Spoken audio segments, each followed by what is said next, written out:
형제들아, 내가 너희에게 알게 하노니 내가 전한 복음은 사람의 뜻을 따라 된 것이 아니니라. 이는 내가 사람에게서 받은 것도 아니요 배운 것도 아니요 오직 예수 그리스도의 계시로 말미암은 것이라. 내가 이전에 유대교에 있을 때 행한 일을 너희가 들었거니와 하나님의 교회를 심히 박해하여 멸하고 내가 내 동족 중 여러 영갑조보다 유대교를 지나치게 믿어 내 조상의 전통에 대하여 더욱 열심히 있었으나, 그러나 내 어머니의 태로부터 나를 택정하시고 그의 은혜로 나를 부르시니가 그의 아들을 이방에 전하기 위하여 그를 내 속에 나타내시기를 기뻐하셨을 때 내가 곧 혈육과 의논하지 아니하고 또 나보다 먼저 사도된 자들을 만나려고 예루살렘으로 가지 아니하고 아라비아로 갔다가 다시 다메섹으로 돌아갔노라. 그 후 3년 만에 내가 게바를 방문하려고 예루살렘에 올라가서 그와 함께 15일을 머무는 동안 주의 형제 야고보 외에 다른 사도들을 보지 못하였노라. 보라, 내가 너희에게 쓰는 것은 하나님 앞에서 거짓말이 아니로다. 그 후에 내가 수리아와 길리기아 지방에 이르렀으나 그리스도 안에 있는 유대의 교회들이 나를 얼굴로는 알지 못하고 다만 우리를 박해하던 자가 전에 멸하려던 그 믿음을 지금 전한다 함을 듣고 나로 말미암아 하나님께 영광을 돌리니라.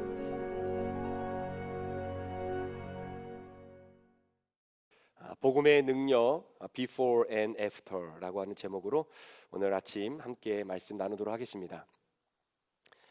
계속해서 우리가 어제부터 갈라디아 말씀을 함께 묵상을 시작을 했는데, 갈라디아서의 말씀을 보면 계속해서 등장하고 있는 중요한 한 가지 컨셉이 있습니다. 그것은 뭐냐면 사도 바울이 전하고 있는 내가 전하는 복음이라고 하는 개념과 그리고 그 개념과 반대되어지는 다른 복음이라고 하는 이 두 개의 중요한 축이 계속해서 갈라디아서 전체를 이끌어가게 될 텐데, 이 내가 전한 복음과 이 다른 복음을 통해서 오늘 갈라디아서를 통해 사도 바울이 우리에게 전해주는 그 복음의 진수, 그 복음의 정수를 저와 여러분들이 이미 우리 안에 있지만 그 복음을 다시 한번 회복할 수 있는, 또 그 복음을 살아내는 그러한 믿음의 백성들로 함께 영적으로 성장할 수 있는 그런 계기가 되기를 간절히 축복합니다. 오늘 사도 바울은 어제도 말씀드렸던 것처럼 갈라디아 교회에 있는 성도들에게 내가 진정한 하나님의 사도다라고 하는 이 사도의 권위성을 끊임없이 그들에게 보여주고 있는 모습을 보게 됩니다. 사도 바울이 썼던 서신서술의 특징들을 보면 맨 앞부분에 이 편지를 받아 읽게 된 수신자들을 위하여 간단하게 인사를 하고 또 그들을 축복하면서 본격적으로 이제 서신의 내용들이 시작이 되는 패턴을 사용하는 것이 통상적인 이인데, 오늘 갈라디아서의 말씀에는 특별히 자신들의 사도의 권위에 대해서 도전하는 주변의 많은 유대인들을 향해서 또 이방 사람들을 향해서 내가 예수 그리스도의 계시를 직접 받은 하나님의 진정한 사도, 바로 이방인들을 위해 하나님이 나를 택정하신 바로 그 사도다라고 하는 권위에 대한 부분들을 계속해서 갈라디아서가 진행되어지는 상황 속에서 증거해 주고 있는 모습을 보게 됩니다. 자, 그러면서 오늘 사도 바울이 갈라디아 교회 성도들에게 전해주었던 이 복음이라고 하는 것은 사람의 뜻에 따라 난 것이 아니다라는 겁니다. 그리고 이것을 사람에게서 내가 배워서 너희에게 전하는 그 복음이 아니다라는 것입니다. 오직 예수 그리스도의 계시로 말미암아 내게 주어진 바로 그 복음, 이것이 내가 전하는 복음이다라는 것이죠. 그러니까 여러분, 저와 여러분들이 오늘도 믿고 바라보고 있는 이 복음, 이것은 바로 사도 바울이 그리스도 예수를 통해서 계시로 받은 바로 그 복음입니다. 비록 우리가 말씀을 통해서 또한 성경을 통해서 또 이런저런 사람들의 전도를 통해서 그 복음을 받아들이고 그 복음을 통해서 우리가 변화되어진 하나님의 백성과 자녀로 살아가는 것은 맞지만, 누군가가 복음을 전해줄 때의 그 복음이 나로 하여금 믿어지게끔 역사하시는 성령의 역사와 그리스도 예수의 계시가 없었다면 우리는 그 복음을 믿음으로 받아들일 수 없는 사람들이죠. 그러니까 사도 바울이 그리스도 예수를 통하여 계시로 받은 이 복음이 오늘 저와 여러분들이 붙잡고 믿고 있는 바로 그 복음이라는 겁니다. 자, 이 말이 무슨 말이냐면 그 그리스도 예수의 계시로 받은 그 복음으로 인해서 사도 바울의 인생이 바뀌었다라는 거예요.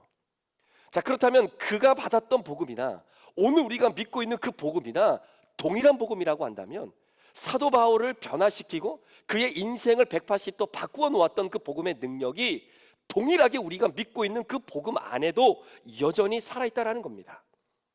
마치 우리가 좋은 약을 먹고 비싸게 돈을 주고 약을 사서 먹으면 그 약의 효과가 우리의 몸에서 쉽게 빠르게 어떤 변화가 나타나는 것처럼, 하나님이 우리에게 주신 이 복음, 그리스도 예수의 계시를 통해서 사도 바울에게 주어진 이 복음 역시 동일하게 우리에게 능력을 가져다 주고 그 복음은 반드시 우리를 변화시킬 수밖에 없다라는 겁니다. 자, 그렇다면 복음의 능력이 사도 바울에게 어떻게 나타났느냐? 자, 그 복음이 사도 바울에게 나타났던 그 패턴대로 그 복음을 오늘도 우리가 믿고 살아간다면 우리도 사도 바울과 같은 패턴과 동일하게 변화가 나타났을 것이고, 나타나야 되고 끊임없이 나타나게 될 것이다 라는 것입니다. 자, 그렇다면 오늘 본문에 복음의 능력이 사도 바울에게 어떻게 나타났느냐? 자, 오늘 본문 11절부터 24절을 구조를 가만히 보면 11절부터 14절까지는 사도 바울이 내가 유대인으로서 이전에 어떠한 인생을 살아왔는지를 우리에게 굉장히 간단하게 설명해 주고 있는 내용입니다. 그리고 나서 15절 이후부터는 내가 복음을 받아들이고 난 이후에 나의 삶이 그 복음으로 인해서 어떻게 변화가 되어졌는지를 소개해 주고 있는 내용이죠. 그래서 before와 after를 정확하게 나누어주는 중요한 문구가 오늘 본문에 기록이 되어 있는데, 예를 들어서 13절 말씀 맨 앞부분에 보면 내가 이전에 라고 하는 표현이 나옵니다.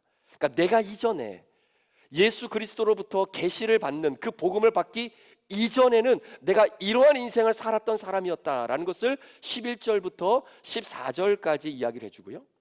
그리고 나서 복음의 능력을 경험하고 난 이후에 15절 맨 앞부분에 그러나 라고 표현합니다. 내가 이전에는 이랬지만 복음의 능력을 경험하고 그러나 이제는 after, 그것이 15절부터 24절까지 기록되어져 있다는 거죠. 여러분, 복음을 믿는 하나님의 자녀들은 이 구조가 저와 여러분의 인생 가운데 반드시 있어야 됩니다.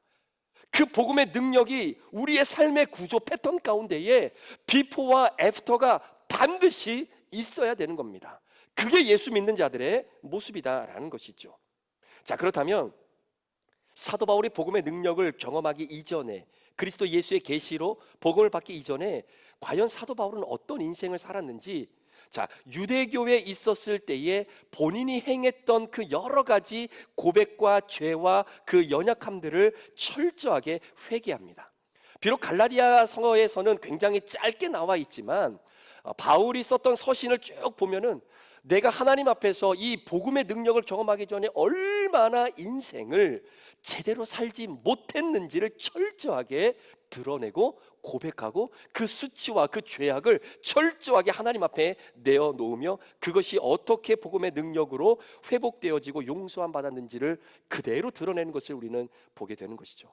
자, 그렇다면 간단하게 이 사도 바울이 복음의 능력을 경험하기 전에 유대인으로서 내가 어떤 역할을 했었어야 되는데, 유대인으로서 어떤 사명을 가지고 있으며 살아가야 됐었는데 그걸 못했다라는 것을 어떻게 설명하고 있는지를 간단하게 한번 생각을 좀 해보려고 합니다.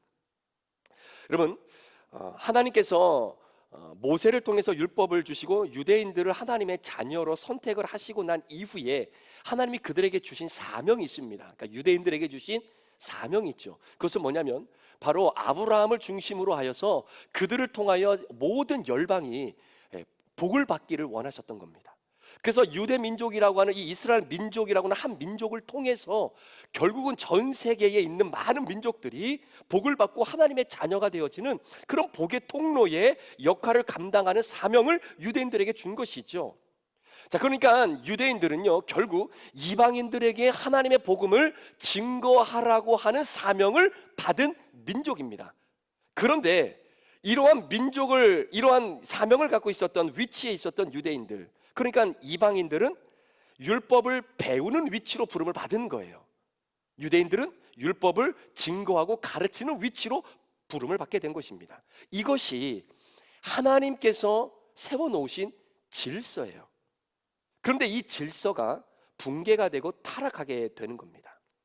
그러니까 사도 바울이 내가 전한 복음, 자, 내가 전한 복음은 오직 믿음으로 말미암아 구원을 받는 겁니다. 여기에는 차별이 없어요.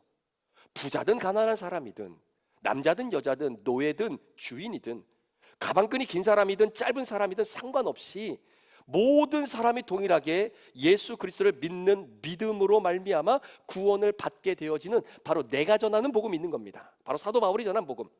그런데 다른 복음이 하나 나오죠. 이 다른 복음은 예수 그리스도를 믿는 믿음도 중요하지만 그 믿음은 구원의 시작이고, 결국 플러스 알파, 내가 뭔가의 지분을 가지고 있는 것이 있어야만이 진정한 구원의 완성이 이루어진다라고 하는 바로 다른 복음. 그래서 유대인들은 믿음으로만이 구원을 받는 것이 아니라 우리의 육체에도 구원받았다라고 하는 증거를 남겨놓는 이 할례까지 연결이 돼야 완벽한 구원이 이루어진다. 여러분, 할례라는 것이 무엇입니까?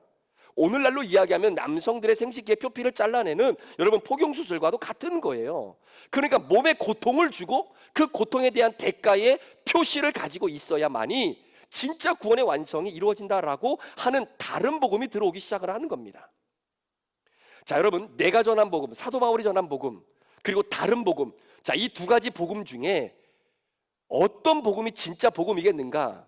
다른 말로 표현하면 예수님께서, 우리 주님께서 정말로 기뻐하시는 구원은 어떤 구원이었겠는가라는 거예요. 여러분, 내가 고통을 짊어지고 그리고 나서 구원의 완성을 이루어야 돼야 된다라고 하는 것은 십자가의 은혜하고도 완전히 위배가 되는 겁니다. 여러분, 잘 들으셔야 돼요. 하나님을 믿는 백성들에게는 고통이 있습니다. 고통이 없지 않아요. 그런데 그 고통은 죄인으로서 영원한 형벌을 받아야 하는 영원한 고통으로서의 고통이 아닙니다. 그 고통은 예수님이 십자가에 못 박혀 돌아가실 때 이미 다 짊어지고 가셨어요. 죄인이기 때문에 어쩔 수 없이 받아야 되는 영원한 사망의 형벌의 고통은 우리 예수님이 십자가상에서 완전히 다 해결해 주셨단 말입니다. 그렇기 때문에 예수 믿는 자들, 구원받고 이 땅을 성화의 과정으로 걸어가는 사람들이 받는 고통은 그리스도 예수를 더욱더 닮아가기 위해 우리에게 주시는 축복의 한 과정으로서의 고통이지, 내가 예수님처럼 십자가를 져야 되는 그 죽음의 형벌을 이겨내는 고통을 받아야만이 구원을 이루는 그러한 상황은 아니다라는 거예요. 그러니까 예수님께서 기뻐하시는 구원은, 야, 너 구원받기 위해서 이 고통 안 받아도 돼. 그 고통은 내가 이미 십자가상에서 다 끝냈어. 그러니까 그 고통을 통해 구원받지 않아도 돼. 여러분, 그러니까요, 이 복음을 전하는 이 제자들이 이게 너무나 좋은 거예요. 아, 우리가 저런 십자가의 고난과 모진 고통을 받지 않아도, 예수님이 졌던 십자가를 우리가 똑같이 지지 않아도 우리가 믿음으로 구원받을 수 있는 거구나. 이게 좋은 소식입니다. 이게 복음인 거예요. 그런데 갈라디아 교회 성도들이 이 두 가지 복음 중에 다른 복음을 선택하는 겁니다. 왜 이 복음을 선택하게 됐을까요? 자, 여러분, 유대인들과 유대교에 있는 사람들이 절대로 포기하지 못하는 한 가지가 있습니다. 자, 그것이 뭐냐면 한번 들어보세요. 레위기 11장 45절의 말씀에 보면 하나님께서 유대인들에게 이 율법을 주면서 율법을 준 이유를 설명합니다. 그것이 뭐냐면 너희들은 세상과 구별되게 하기 위해서라는 거예요. 여러분, 이 거룩이라고 하는 것이 구별된다라는 이야기잖아요. 그러니까 구별된다라고 하는 이유는 어떤 의미냐면 어떠한 차별을 두는 것이 아니라 순서의 결정을 하나님이 해주신 겁니다. 그러니까 너희들은 하나님의 복음을 전하는 위치에 부름받은 윗질서의 사람들이야, 유대인들. 그러니까 너희들을 바라보는 다른 이방인들이 너희들의 거룩을 향하여 하나님을 더 알아갈 수 있도록 그 역할을 감당하라고 하나님이 구별하라고 거룩의 의미로 율법을 준 거예요.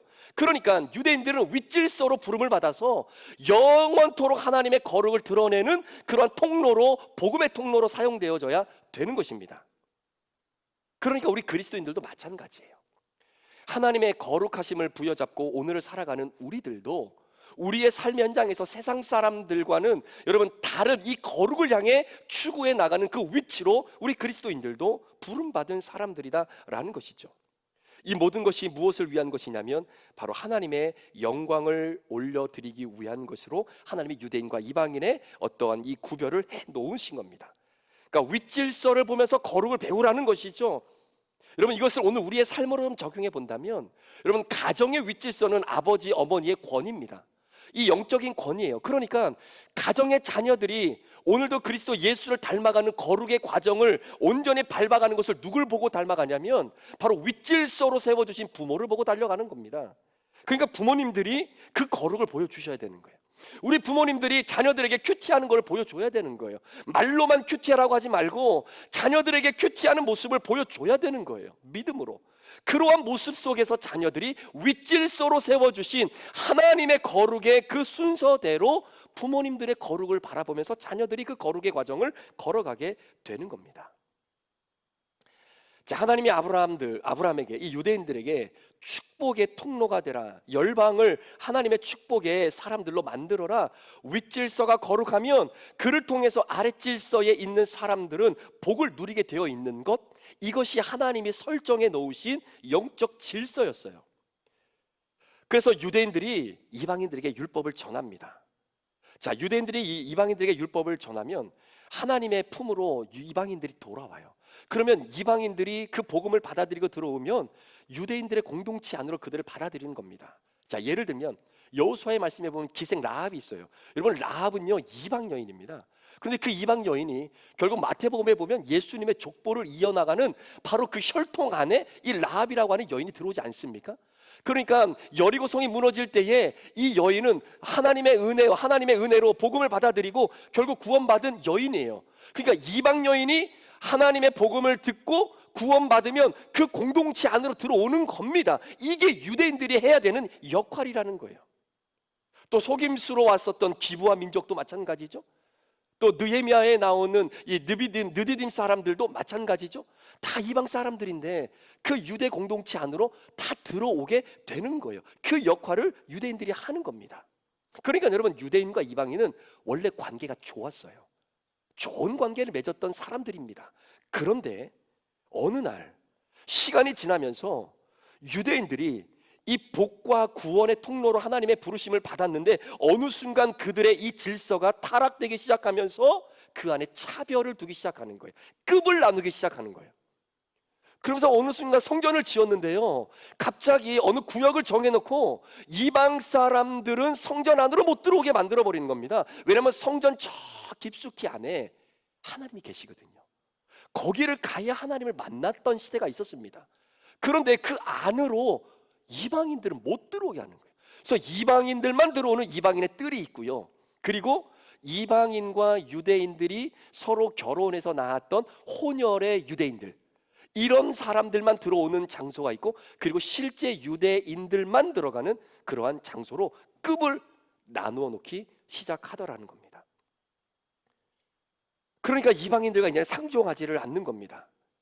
율법을 주신 이유가 이방인들이 유대인 너희를 통해서 하나님을 알게 하라고 하신 것인데, 그런데 유대인들이 이런 권한을 가지고 하나님과 오히려 이방인 사이를 가로막는 역할로 이제 바뀌어져 버리게 되는 거죠.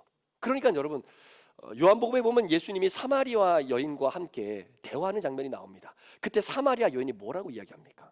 아니, 당신은 유대인인데 어떻게 그 유대인이 나에게 말을 거십니까? 이런 지경까지 가게 된 거예요. 이런 관계까지. 원래는 아니었는데. 그러니까 예수님의 제자 12제자가 이제 복음을 전하잖아요. 근데 예수님의 12제자도 유대인들입니다. 그런데 이 사람들이 말씀을 전하고 복음을 전하러 나가는데 한 가지 마음에 굉장히 불편한 것이 있었어요. 혼란스러운 것들이 있었어요. 그게 뭐냐면, 우리가 이방인들에게도 복음을 전해야 되나? 이 부분인 겁니다. 자, 그만큼 유대인과 이방인의 관계가 철천지 왼수가 되어져 버린 바로 그런 관계가 되어져 버렸다라는 것이죠. 결국 유대인들의 타락으로 인해서 질서 안에 하나님이 유대인과 이방인 안에 아름답게 형성해 놓았던 윗질서와 아래질서, 이것은 어떤 차별화가 아닙니다. 급을 나눠 놓은 것이 아닙니다. 계층 구조가 아닙니다. 복음을 전하는 자와 복음을 받아들이는 자의 구조로 하나님이 질서를 만들어 놓은 거예요. 그런데 이 질서가 무너지면서 그 구조 안에 갈등이 생기고 차별이 생기고 갑질을 하게 되고 무시를 하고 조롱하고, 아래질서로 부름받았던 이방인들은 유대인들을 철저하게 투쟁하고, 이러한 관계들이 얽히고 설켜져 버린 관계가 돼버린 겁니다. 결국 유대인들, 이 윗질서를 갖고 있었던 자들의 타락으로 인해서 결국 하나님께 영광을 올려드리지 못하고 그리고 결국은 이방인들 가운데도 이 윗질서로 부름받았던 유대인들을 바라보면서 저들을 부르신 하나님이라고 한다면, 저들을 오늘도 사용하시는 하나님이라고 한다면 우리는 그 하나님 안 믿겠다라는 거죠. 그러니까 하나님의 상이 완전히 이그러지고 왜곡되어져 버리는 결과를 갖고 오게 됩니다. 요즘은 뭐 그런 교회는 없겠죠. 예전에는요 그런 교회도 있었습니다. 꼭 이렇게 교회에 보면은 이렇게 강대상에서 가장 가까운 자리, 그러니까 소위 뭐 금자리라고 뭐 표현하는 그런 자리, 하나님의 말씀이 진짜 잘 들리는 엄청 좋은 자리, 그런 자리는 다 장로님들만 앉는 자리로 아예 그냥 지정을 해놔버렸어요. 옛날에는. 그래서 거기는 어느 누구도 못 앉아요. 장로님들만 앉아야 돼요. 내가 거기 가서 은혜 받고 싶어도 못 앉아요. 왜냐하면 거기는 우리가 앉는 자리가 아니니까. 여러분, 그런 계급화되어지는 이런 게 어디 있습니까? 그렇죠. 말씀이 우리에게 주어지는 그 자리, 정말로 하나님의 은혜를 함께 믿음으로 받아 누릴 수 있는 그 아름다운 하나됨이 사실은 유대인과 이방인들의 관계 속에서 이루어지기를 하나님은 간절히 원했지만, 그 세우신 질서가 무너지면서 이방인과 그리고 유대인들이 철저하게 구별되어지고 이제는 완전히 급을 나누어 버리는 그러한 결과를 가져오게 되는 것입니다. 자, 사도 바울이요 이렇게 살았던 사람이었다라는 거예요. 내가 복음의 능력을 받아들이기 이전에, 그리스도 예수의 계시로 인하여 복음이 내게 능력으로 임하기 이전에 내가 이렇게 급을 나누며 살았던 사람이었다라는 겁니다. 말씀을 듣고 하나님의 자녀가 되어지는 통로가 되어야 되는데, 그 통로가 아니라 아예 통로로 들어오는 사람을 못 들어오게 막아버리고, 나만 예수 안 믿고 죽고 지옥 가면 되는데 남도 예수 못 믿고 지옥 가게 만들었던 인생을 살았던 나의 과거를 철저하게 고백하고 자백하고 회개하고 있는 거예요. 하나님이 나에게 주신 이 아름다운 질서가 있었는데 이 질서를 왜곡시켰던 인생을 살았던 사람, 자, 그런 인생을 살았던 사도 바울이 예수 그리스도의 복음의 능력을 경험하고, 그러면서 15절에 그러나, 그 복음의 능력이 내게 임하고 난 이후에 그러나 예수 그리스도의 계시로 인한 그 복음, 다메섹 도상에서 복음 자체이신 부활의 주님을 만났습니다. 그 복음의 능력인 그 부활의 주님을 만나고 난 이후에 사도 바울이 깨달은 것이 있어요. 그게 무엇이냐면, 하나님이 다시금 원래 만들었던 그 윗질서와 아랫질서를 나를 통해서 회복하기를 원하시는구나라는 것을 깨닫게 된 거예요. 그래서 오늘 사도 바울이 고백하지 않습니까? 내가 전한 복음은 사람에게서 배운 것이 아니고 사람으로부터도 말미암은 것이 아니다. 그 말은 무슨 말이겠습니까? 하나님이 복음을 경험하고 나니까 하나님이 사도 바울인 나를 이미 태중에 이미 하나님의 은혜로 형성되어지 이전부터 하나님이 나를 선택하셨다라고 하는 은혜를 깨닫게 되는 거예요. 태중에서 나를 선택하시고, 선택하신 것으로만 끝난 것이 아니라 선택해서 부모의 배에서 태어나서 그리고 끊임없이 유대인으로 자라오는 이 모든 과정 속에 얼마나 많은 죄를 저질렀겠습니까? 그뿐만 아니라 정말로 복음을 맞아들이기 이전까지 예수 믿는 자들을 잡아 죽이는 것이 삶의 목적으로 삼았던 인생이었는데, 얼마나 하나님의 얼굴을 찌푸리는 일들이 얼마나 많았겠어요. 그러한 삶의 순간순간마다 하나님이 나를 포기하지 않고 이방인의 사도로 세워놓으시는 이 질서를 회복시키기 위해서 하나님이 나를 여기까지 끌고 오시고 붙잡고 오셨다라고 하는 것을 깨닫게 되니 사도 바울이 고개를 못 드는 겁니다. 고개를 못 드는 거예요. 하나님께서 그의 아들 예수 그리스도를 결국은 내 안에서 나타내시는 것을 너무나 기뻐하고 즐거워한다라는 걸 깨닫게 되는 이 복음의 능력, 여러분 바로 그겁니다. 복음의 능력이 우리 안에 임하게 되면 우리는 반드시 비포가 있어요. 그리고 그 복음의 능력 때문에 그러나 그리스도 예수가 내 안에서 드러나기를 하나님이 기뻐하는 인생으로 바뀌어지는 겁니다. 혹시 여러분 인생 살면서 내가 예수 믿는다는 것이 부끄럽게 느껴지십니까?